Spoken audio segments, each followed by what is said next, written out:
AK బ్లూరేట్ stock market YouTube channel మిత్రులందరికీ నమస్కారం అండి. బాగున్నారా అండి? ఇవాళ మార్కెట్లో ఏం జరిగిందో ఒకసారి చూసి మనము రేపటి మార్కెట్ గురించి లెవెల్స్ గురించి మాట్లాడుకుందాం. నిఫ్టీ 255 పాయింట్స్ డ్రాప్ అయి 25,960 దగ్గర క్లోజ్ అయిందండి. బ్యాంక్ నిఫ్టీ 538 పాయింట్స్ డ్రాప్ అయి 59,238 దగ్గర క్లోజ్ అయితే సెన్సెక్స్ 600 పాయింట్స్ డ్రాప్ అయి 85,102 దగ్గర క్లోజ్ అయింది. ఇవాళ మార్కెట్ అయితే బాగానే పడిందండి.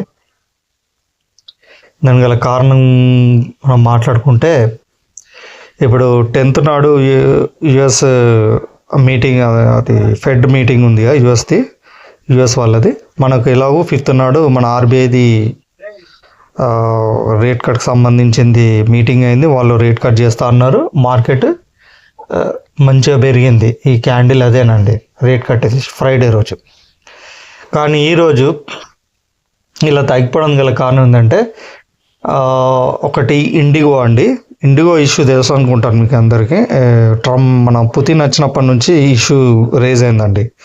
పుతిన్ ఏ రోజైతే పర్యటనకు వచ్చాడో 4th నాడు వచ్చాడు అనుకుంటా, 4th నాడు 5th నాడు అప్పుడే ఈ ఇష్యూ రేజ్ అయిందండి. ఈ ఇండిగో ఫ్లైట్స్ క్యాన్సిల్ అవ్వడం సడన్గా వేలాది మంది ప్రయాణికులు ఇబ్బంది పడ్డారండి. వాళ్ళ క్యాష్ అంటే వాళ్ళు రిఫండ్ కూడా ఇవ్వట్లేదట. సో కొంచెం గొడవలు కూడా అయినాయి. ఇప్పటికి కూడా గొడవ సర్దుమనుతలేదు. కొంచెం గవర్నమెంట్ దాని మీద వర్క్ చేస్తుంది. సో ఇండిగోకి సంబంధించిన షేర్స్ కూడా బాగా పడిపోయాయండి. ఇంకోటి, ఈ యుఎస్ వాళ్ళు వడ్డీ రేట్లు కట్ చేయకపోవచ్చనేమో అని అనుమానం ఉందండి. ఒకవేళ వాళ్ళు వడ్డీ రేట్ కట్ చేస్తే మార్కెట్కి పాజిటివ్ అండి పెరుగుతుంది. మన మార్కెట్ కట్ చేయలేదనుకోండి, మనం ఆల్రెడీ కట్ చేసాం. నేను అందుకోసం అంతకుముందు వీడియోలో ఏం చెప్పానండి, అసలు యుఎస్ వాళ్ళది రేట్ కట్ మీటింగ్ అనేది ఫస్ట్ ఉండాలి, తర్వాత మనది ఉండాలి. ఎందుకంటే వాళ్ళని చూసి మనం రేట్ కట్ చేయాలా చేయొద్దా అనేది డిసైడ్ కావచ్చు.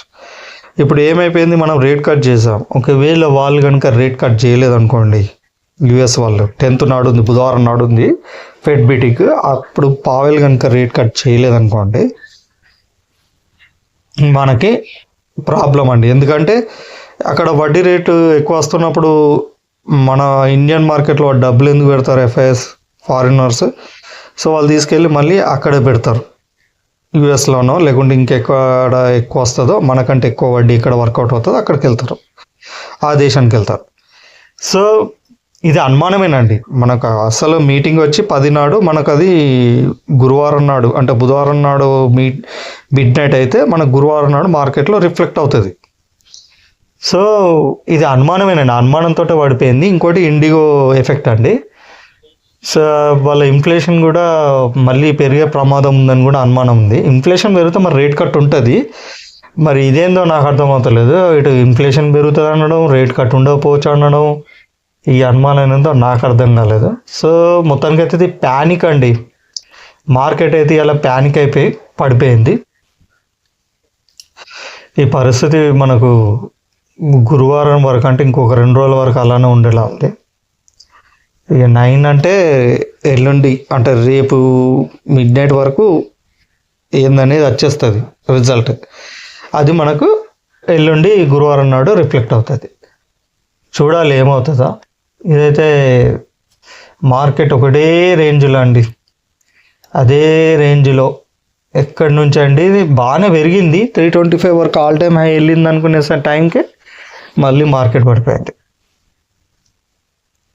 ఇవాళ నేను ఒకటి కాల్ ఇచ్చాను చూసారా అండి. ఏం కాలండి, 26,200 పుట్టు 119 మీద బై చేయండి అని చెప్పాను. అయితే నా టార్గెట్ అసలు 135 ఉండేదండి. ఎందుకంటే ఇక్కడ సిపిఆర్ చూసారండి, ఇది సిపిఆర్, ఈ 3 లైన్లు సిపిఆర్ అంటే ఇదొకటి సెంట్రల్ పైవట్, ఇది బాటమ్ సిపిఆర్, ఇది సారీ ఇది ఇక్కడనండి,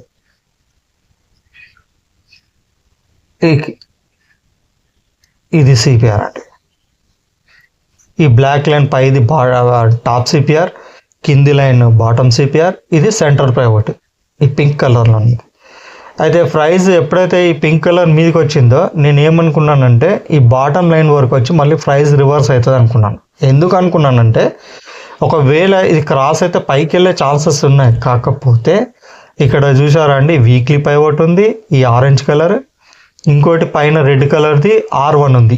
ఇవి రెండు ఉన్నాక, అంటే ఇవి రెండు ఏంటి, ప్రైస్ని రివర్స్ చేసేటి, పెరిగే ప్రైస్ని తగ్గించేటి. ఇవి ఉన్నాక ప్రైస్ పైకి వెళ్ళదు అని అనుకున్నాను. కాకపోతే ఇవాళ ఇంటర్నేషనల్ మార్కెట్లో వచ్చిన నెగటివ్ టాక్ వల్ల ప్రైస్ ఒక్కసారిగా పడిపోయిందండి. ఇదైతే అన్ఎక్స్పెక్టెడ్ మూవ్ అండి. ఈ విధంగా మార్కెట్ పడిపోయి ఈ విధంగా పుట్ సైడ్ పెరగడం నేనే షాక్ అయ్యానండి. ఇంకోటి, ఇదైతే కాల్ సక్సెస్ అయిందండి. రెగ్యులర్గా మనం ఇచ్చుకున్నట్టుగానే సక్సెస్ కాల్స్ ఈరోజు కూడా ఇచ్చాము. ఎవరైనా కొత్తగా నా వీడియో చూస్తుంటే దయచేసి నా టెలిగ్రామ్ని ఒకసారి క్రాస్ చెకింగ్ చేయండి. ఎంత బ్యాక్ వెళ్తే అంత బ్యాక్ వెళ్ళండి. మీకు నచ్చితేనే నా టెలిగ్రామ్ గ్రూప్లో జాయిన్ అవ్వండి. దానికి సంబంధించిన లింకు ఈ వీడియో కింద డిస్క్రిప్షన్లో ప్రొవైడ్ చేస్తాను, దాని ద్వారా జాయిన్ అవ్వండి. ఇంకా మీకు ఎవరైనా తెలిసిన వాళ్ళు ఉంటే మీ గ్రూప్లలో కూడా షేర్ చేయండి. టెలిగ్రామ్ గ్రూప్కి సంబంధించిన లింక్. నా వీడియోని కూడా లైక్ చేయండి, షేర్ చేయండి, నన్ను సబ్స్క్రైబ్ చేసుకోండి, మీ గ్రూపులలో షేర్ చేయండి. నా యూట్యూబ్ ఛానల్ కొంచెం మీరు అడ్వర్టైజ్ చేయండి. ఎందుకంటే నేను ఇంత మంచి సక్సెస్ఫుల్ కాల్స్ ఇస్తున్నందుకు మీ సైడ్ ఇన్కమ్గా మీకు ఉపయోగపడుతుంది. ఎవరైతే కొత్తగా కొందరు ఉంటారు కదా మిడిల్ క్లాస్ వాళ్ళు, మన అందరం మిడిల్ క్లాస్ వాళ్ళమే కాబట్టి మనకు వచ్చిన శాలరీస్ సరిపోవచ్చు. మనం ఈ సైడ్ ఇన్కమ్ ఇది పెట్టుకుంటే నెలకు 10,000 నుంచి 15,000 మధ్యన ఈజీగా వర్కౌట్ అవుతుందండి. మనం ఎక్కువ లాట్లు ఇవ్వం, ఒకటే లాట్ ఇస్తాం. ఎక్కువ కాల్స్ కూడా ఇవ్వం, ఒకటే ఇస్తాం. అరుదుగా 2 ఇస్తాం, అంతే సరిపోతుంది. ప్రాఫిట్ బుక్ చేసుకోవాలి, పక్కకు జరగాలి షట్ డౌన్ చేసి. ఇది నా అనుభవంతో చెప్తున్నానండి. డే మొత్తం సిస్టమ్ ముందర కూర్చోవద్దు, 10 ట్రేడ్లు తీసుకోవద్దు, మనం వచ్చిన డబ్బులను పోగొట్టుకోవద్దు. ఇదే అండి మన స్ట్రాటజీ. ఇది ఎవరు చెప్పారండి, ఏ యూట్యూబ్ ఛానల్ వాళ్ళు కానీ టెలిగ్రామ్ గ్రూప్ వాళ్ళు కానీ ఎవరు చెప్పారు. రేపటి లెవెల్స్ గురించి మాట్లాడుకుంటే మాత్రం నిఫ్టీ 25,800 కాల్, 26,150 పుట్. ఇవి స్ట్రైకింగ్ ప్రైస్లో మీ ట్రేడింగ్ ప్లాట్ఫామ్స్లో యాడ్ చేసుకోండి. మీరు ఏదైతే ట్రేడింగ్ ప్లాట్ఫామ్ యూజ్ చేస్తున్నారో, జీరాదోనో లేకపోతే అప్స్టాక్, గ్రో, 25 పైసా ఇట్లా యూజ్ చేస్తుంటారుగా, అలాంటి ప్లాట్ఫామ్ ఏదైతే యూజ్ చేస్తారో అందులో ఇవి యాడ్ చేసుకోండి స్ట్రైకింగ్ ప్రైస్లో. ఎలాగో నేను ఎక్సెల్ షీట్ ప్రొవైడ్ చేస్తాను. ఎవరైతే నా టెలిగ్రామ్ గ్రూప్లో జాయిన్ అవుతారో వాళ్ళకి ఇలాంటి ఎక్సెల్ షీట్ వస్తుందండి. రేపటికి క్లోజింగ్ సంబంధించిన ఐటీఎం లెవెల్స్, దాని ద్వారా కూడా మీరు ఈజీగా ట్రేడ్ చేసుకోవచ్చు. ఓకేనా? ఎక్సెల్ షీట్ వల్ల లాభం ఏంటంటే, నేను ఒకవేళ కాల్ ఇవ్వకపోయినా మీరు ఓన్గా మీరు కాల్ అంటే ట్రేడ్ చేసుకోవచ్చు అండి. ఎంత ప్రీమియం మీద బై చేయాలి, ఇది బై ఎబో ఫస్ట్ టార్గెట్గా ఇది ఎంత పెట్టుకోవాలి. ఒకవేళ మనం అనుకున్న లెవెల్ అంటే మనం తీసుకున్న దగ్గర నుంచి రివర్స్ అయిందనుకోండి ప్రైస్, అప్పుడు ఎక్కడ ఎగ్జిట్ కావాలి. స్టాప్ లాస్ ఇదండి రెడ్ కలర్. ఓవరాల్ టార్గెట్ ఏమో ఈ లోపలనే పెట్టానండి, ఈ టార్గెట్ అని. ఇది ఓవరాల్ టార్గెట్. ఫస్ట్ టార్గెట్ అయితే ఇది గ్రీన్ కలర్లో ఉన్నది, రెడ్ కలర్లో ఉన్నది స్టాప్ లాస్. ఇది ఎల్లో కలర్లో 2 పెట్టానండి. ఒకటి ఏంటంటే ఎంత ప్రీమియం మీద బై చేయాలి, ఓవరాల్గా ఏ టార్గెట్ పెట్టుకోవాలి. ఫస్ట్ టార్గెట్కే మ్యాక్సిమం మనం ఎగ్జిట్ అయిపోవాలి. ఒకవేళ ఇక్కడ వరకు చూద్దాం అనుకుంటే మనం ట్రయల్ స్టాప్ లాస్ పెట్టుకొని చూడాలండి. ఒక 5 పాయింట్స్ అట్లా పెట్టుకొని చూడాలి. ఇది మీకు కావాలంటే నా టెలిగ్రామ్ గ్రూప్లో ఖచ్చితంగా జాయిన్ అయిన వాళ్ళకే నేను ఇది ప్రొవైడ్ చేస్తానండి. ఇది యాడ్ చేసుకున్నారా? 25,800 కాల్, 26,150 పుట్. బ్యాంక్ నిఫ్టీ చూడండి, 58,900 కాల్, 59,600 పుట్. సెన్సెక్స్ చూడండి, 84,600 కాల్, 85,600 పుట్.